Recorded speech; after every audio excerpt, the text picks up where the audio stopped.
ನಮಸ್ಕಾರಗಳು ಸ್ನೇಹಿತರೆ. ಗೃಹಲಕ್ಷ್ಮಿ ಮಹಿಳೆಯರಿಗೆ ಇದೊಂದು ಒಳ್ಳೆಯ ಸಿಹಿ ಸುದ್ದಿ ಅಂತ ಹೇಳ್ಬಹುದು. ಅದು ಏನು ಅಂದ್ರೆ ಸ್ನೇಹಿತರೆ, ಯಾರಿಗೆಲ್ಲ ಈ ಒಂದು ಗೃಹಲಕ್ಷ್ಮಿ ಹಣ ಪೆಂಡಿಂಗ್ ಇದೆಯೋ ಅಂತಹ ಮಹಿಳೆಯರಿಗೆ ಇದೊಂದು ಒಳ್ಳೆಯ ಸಿಹಿ ಸುದ್ದಿ ಅಂತ ಹೇಳ್ಬಹುದು.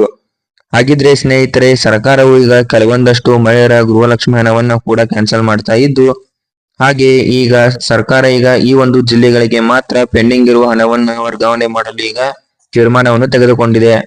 ಹಾಗಿದ್ರೆ ಸ್ನೇಹಿತರೆ, ಸರ್ಕಾರದ ಕಡೆಯಿಂದ ಏನೆಲ್ಲ ಅಪ್ಡೇಟ್ಗಳು ಬಂದಿವೆ ಮತ್ತು ಯಾವ ಜಿಲ್ಲೆಗಳಿಗೆ ಗೃಹಲಕ್ಷ್ಮಿ ಹಣ ಜಮಾ ಆಗ್ತಾ ಇದೆ ಎಂಬುದರ ಸಂಪೂರ್ಣ ಮಾಹಿತಿ ಈಗ ಈ ಒಂದು ವಿಡಿಯೋದಲ್ಲಿ ಇದೆ. ಈ ಒಂದು ವಿಡಿಯೋ ಇಷ್ಟವಾದರೆ ನಿಮ್ಮ ಸ್ನೇಹಿತರೊಂದಿಗೆ ಶೇರ್ ಮಾಡಿಕೊಳ್ಳಿ. ಹಾಗೆ ಈ ಒಂದು ವಿಡಿಯೋಗೆ ಲೈಕ್ ಮಾಡಿಕೊಂಡು ನಮ್ಮ ಚಾನೆಲ್ ಅನ್ನು ತಪ್ಪದೆ ಸಬ್ಸ್ಕ್ರೈಬ್ ಮಾಡಿಕೊಳ್ಳಿ. ಇದೀಗ ಸ್ನೇಹಿತರೆ, ಸರ್ಕಾರವು ಕೆಲವೊಂದಷ್ಟು ಜಿಲ್ಲೆಗಳಿಗೆ ಈಗಾಗಲೇ ಗೃಹಲಕ್ಷ್ಮಿ ಹಣವನ್ನ ಜಮಾ ಮಾಡ್ತಾ ಇದ್ದು, ಆದರೆ ಇನ್ನೂ ಕೆಲವೊಂದಷ್ಟು ಮಹಿಳೆಯರು ನಮಗೆ 2 ಕಂತಿನ ಹಣ ಬಂದಿಲ್ಲ, 3 ಕಂತಿನ ಹಣ ಬಂದಿಲ್ಲ ಎಂದು ಈಗಾಗಲೇ ಮಾಹಿತಿಯನ್ನ ನೀಡ್ತಾ ಇದ್ದಾರೆ. ಆದರೆ ಸ್ನೇಹಿತರೆ, ಈಗ ಸರ್ಕಾರವು ಎಲ್ಲರಿಗೂ ಕೂಡ ಹಂತ ಹಂತವಾಗಿ ಈ ಒಂದು ಗೃಹಲಕ್ಷ್ಮಿ ಯೋಜನೆಯ ಪೆಂಡಿಂಗ್ ಇರುವಂತಹ ಪ್ರತಿಯೊಂದು ಕಂತಿನ ಹಣಗಳನ್ನು ಈಗ ಸರ್ಕಾರವು ಜಮಾ ಮಾಡುವ ಪ್ರಕ್ರಿಯೆಯನ್ನು ಪ್ರಾರಂಭ ಮಾಡಿದೆ ಎಂದು ಈಗ ಸಚಿವರಿಂದ ಸ್ಪಷ್ಟವಾದಂತಹ ಮಾಹಿತಿಗಳು ಹೊರಬೀಳುತ್ತಾ ಇವೆ. ಈ ರೀತಿಯಾಗಿ ಸ್ನೇಹಿತರೆ, ನೀವೇನಾದರೂ ಇನ್ನು ಮುಂದೆ ಈ ಒಂದು ಗೃಹಲಕ್ಷ್ಮಿ ಹಣವನ್ನ ಪಡೆದುಕೊಳ್ಬೇಕು ಅಂದ್ರೆ ಸರ್ಕಾರವು ತಿಳಿಸಿರುವಂತಹ ಪ್ರತಿಯೊಂದು ನಿಯಮಗಳನ್ನು ನೀವು ಕಡ್ಡಾಯವಾಗಿ ಪಾಲನೆ ಮಾಡಲೇಬೇಕಾಗುತ್ತದೆ. ಒಂದು ವೇಳೆ ಸ್ನೇಹಿತರೆ, ನೀವೇನಾದರೂ ಈ ಒಂದು ಯೋಜನೆ ಅಡಿಯಲ್ಲಿ ನೀಡಿರುವಂತಹ ನಿಯಮಗಳನ್ನು ಪಾಲನೆ ಮಾಡದೆ ಹೋದರೆ ನಿಮಗೆ ಇನ್ನು ಮುಂದೆ ಸರ್ಕಾರವು ಈ ಒಂದು ಗೃಹಲಕ್ಷ್ಮಿ ಹಣವನ್ನ ಜಮಾ ಮಾಡುವುದಿಲ್ಲ ಎಂದು ಆದೇಶವನ್ನ ಮಾಡಿದೆ. ಹಾಗೆ ಸ್ನೇಹಿತರೆ, ಗೃಹಲಕ್ಷ್ಮಿ ಯೋಜನೆಗೆ ಅರ್ಜಿಯನ್ನು ಸಲ್ಲಿಸಿದಂತಹ ಮಹಿಳೆಯರ ಕುಟುಂಬದಲ್ಲಿ ಯಾರಾದರೂ ಆದಾಯ ತೆರಿಗೆಯನ್ನು ಪಾವತಿ ಮಾಡುತ್ತಾ ಇದ್ದರೆ ಅಂತಹ ಮಹಿಳೆಯರಿಗೆ ಇನ್ನು ಮುಂದೆ ಈ ಒಂದು ಗೃಹಲಕ್ಷ್ಮಿ ಹಣವನ್ನ ಕ್ಯಾನ್ಸಲ್ ಮಾಡಲಾಗುತ್ತದೆ ಎಂದು ಸರ್ಕಾರವು ಈಗ ಸ್ಪಷ್ಟವಾದಂತಹ ಮಾಹಿತಿಯನ್ನ ನೀಡ್ತಾ ಇದೆ. ಅದೇ ರೀತಿಯಾಗಿ ಸರ್ಕಾರವು ಈಗಾಗಲೇ ನಮ್ಮ ರಾಜ್ಯದಲ್ಲಿ ಆದಾಯ ತೆರಿಗೆ ಪಾವತಿ ಮಾಡುತ್ತಿರುವಂತಹ ಸುಮಾರು 1.45 ಲಕ್ಷ ಮಹಿಳೆಯರ ಗೃಹಲಕ್ಷ್ಮಿ ಹಣವನ್ನ ಸರ್ಕಾರ ಈಗಾಗಲೇ ಕ್ಯಾನ್ಸಲ್ ಮಾಡಿದೆ.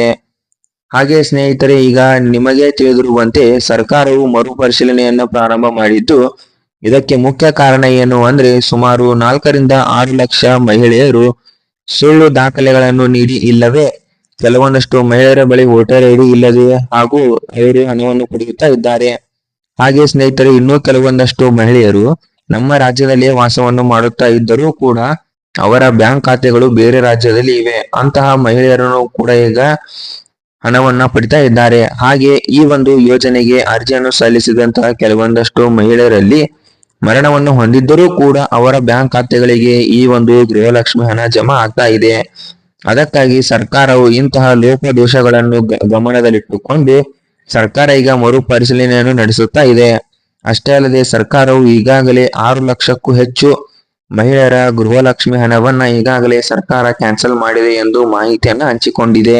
ಹಾಗೆ ಸ್ನೇಹಿತರೆ, ನೀವು ಕೂಡ ಇನ್ನು ಮುಂದೆ ಪ್ರತಿ ತಿಂಗಳು ಈ ಒಂದು ಗೃಹಲಕ್ಷ್ಮಿ ಯೋಜನೆ ಹಣವನ್ನ ಪಡಿಬೇಕು ಅಂದ್ರೆ ತಪ್ಪದೆ ಈ ಒಂದು ಗೃಹಲಕ್ಷ್ಮಿ ಯೋಜನೆಗೆ ಮರು ಅರ್ಜಿಯನ್ನ ಸಲ್ಲಿಕೆ ಮಾಡಬೇಕು.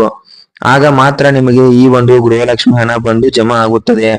ಒಂದು ವೇಳೆ ಸ್ನೇಹಿತರೆ, ನೀವೇನಾದರೂ ಈ ಒಂದು ಗೃಹಲಕ್ಷ್ಮಿ ಯೋಜನೆಗೆ ಮರು ಅರ್ಜಿಯನ್ನು ಸಲ್ಲಿಕೆ ಮಾಡದೆ ಹೋದರೆ ನಿಮಗೆ ಗೃಹಲಕ್ಷ್ಮಿ ಹಣ ಬರುವುದನ್ನು ಈಗ ಸರ್ಕಾರ ಕ್ಯಾನ್ಸಲ್ ಮಾಡುವ ಸಾಧ್ಯತೆ ಇದೆ.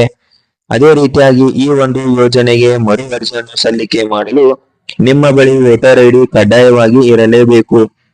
ಒಂದು ವೋಟರ್ ಐಡಿ ಇಲ್ಲ ಅಂದ್ರೆ ಕೂಡ ನಿಮ್ಮ ಗೃಹಲಕ್ಷ್ಮಿ ಹಣವನ್ನ ಈಗ ಸರ್ಕಾರ ಕ್ಯಾನ್ಸಲ್ ಮಾಡಲಾಗುತ್ತದೆ ಎಂದು ಮಾಹಿತಿಯನ್ನ ನೀಡಿದೆ. ಹಾಗೆ ಈ ಒಂದು ಮರು ಅರ್ಜಿಯನ್ನ ಸಲ್ಲಿಕೆ ಮಾಡಲು ನಿಮ್ಮ ಹತ್ತಿರ ಇರುವಂತಹ ಬೆಂಗಳೂರು 1, ಕರ್ನಾಟಕ 1, ಗ್ರಾಮ 1 ಇಲ್ಲವೇ ಆನ್ಲೈನ್ ಸೇವಾ ಕೇಂದ್ರಗಳಿಗೆ ಭೇಟಿಯನ್ನು ನೀಡಿ ಅವರಿಗೆ ನಿಮ್ಮ ವೈಯಕ್ತಿಕ ದಾಖಲೆಗಳನ್ನು ನೀಡುವುದರ ಮೂಲಕ ನೀವು ಕೂಡ ಈ ಒಂದು ಯೋಜನೆಗೆ ಮರು ಅರ್ಜಿಯನ್ನ ಸಲ್ಲಿಕೆ ಮಾಡಬಹುದಾಗಿದೆ. ಹಾಗೆ ಸ್ನೇಹಿತರೆ, ಪೆಂಡಿಂಗ್ ಇರುವಂತಹ 3 ಕಂತಿನ ಹಣವನ್ನು ಸರ್ಕಾರ ಈಗ ಈ ಒಂದು ಜಿಲ್ಲೆಗಳಿಗೆ ಈಗ ಜಮಾ ಮಾಡ್ತಾ ಇದ್ದು, ಆ ಒಂದು ಜಿಲ್ಲೆಗಳು ಯಾವ್ಯಾವು ಅಂದ್ರೆ ಬೆಂಗಳೂರು ಗ್ರಾಮಾಂತರ, ಬೆಂಗಳೂರು ನಗರ, ಚಾಮರಾಜನಗರ, ರಾಯಚೂರು, ಮಂಡ್ಯ, ಕೊಡಗು, ಕೊಪ್ಪಳ, ಹಾವೇರಿ, ರಾಮನಗರ, ಯಾದಗಿರಿ, ಧಾರವಾಡ, ಗದಗ, ಹಾವೇರಿ, ಕೋಲಾರ, ಕಲಬುರ್ಗಿ, ವಿಜಯನಗರ, ಮೈಸೂರು, ಉತ್ತರ ಕನ್ನಡ, ದಕ್ಷಿಣ ಕನ್ನಡ, ಉಡುಪಿ, ಹಾಸನ, ಬೆಳಗಾವಿ, ಬೀದರ್, ಬಾಗಲಕೋಟೆ, ದಾವಣಗೆರೆ, ಶಿವಮೊಗ್ಗ, ಚಿಕ್ಕಬಳ್ಳಾಪುರ ಮತ್ತು ಚಿಕ್ಕಮಗಳೂರು ಜಿಲ್ಲೆಗಳಿಗೆ ಈಗ ಸರ್ಕಾರವು ಈ ಪೆಂಡಿಂಗ್ ಇರುವಂತಹ ಪ್ರತಿಯೊಂದು ಕಂತಿನ ಹಣಗಳನ್ನ ಈಗ ಸರ್ಕಾರವು ಜಮಾ ಮಾಡ್ತಾ ಇದೆ. ಅದೇ ರೀತಿಯಾಗಿ ಸ್ನೇಹಿತರೆ, ದಿನನಿತ್ಯವೂ ಕೂಡ ನೀವೇನಾದ್ರೂ ಈ ಒಂದು ಗೃಹಲಕ್ಷ್ಮಿ ಯೋಜನೆಗೆ ಸಂಬಂಧಪಟ್ಟಂತಹ ಮಾಹಿತಿಗಳನ್ನು ಪ್ರತಿನಿತ್ಯ ತಿಳಿದುಕೊಳ್ಳಬೇಕು ಅಂದ್ರೆ ತಪ್ಪದೆ ನಮ್ಮ ಈ ಒಂದು ಚಾನೆಲ್ ಅನ್ನು ಸಬ್ಸ್ಕ್ರೈಬ್ ಮಾಡಿಕೊಳ್ಳಿ.